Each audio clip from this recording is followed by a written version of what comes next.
Determined to real truth এই প্রতিপাদ্যকে সামনে রেখে দোয়া, কেক কাটা ও আলোচনা সভার মধ্য দিয়ে জমকালো আয়োজনে গাইবান্ধার সাদুল্লাপুরে অনলাইন গণমাধ্যম ATV1 নিউজের তৃতীয় প্রতিষ্ঠাবার্ষিকী পালিত হয়েছে।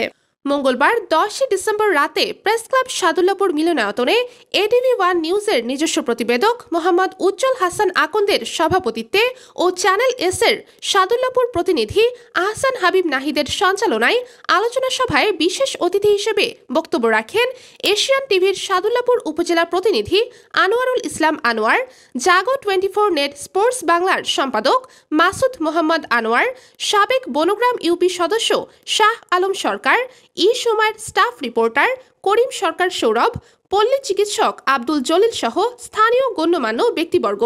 এ সময় বক্তারা ATV1 নিউজের সম্মানিত চেয়ারম্যান আবু বকর সিদ্দিক বিপুলের দীর্ঘায়ু কামনা সহ প্রতিষ্ঠানটির উত্তরোত্তর সাফল্য কামনা করেন।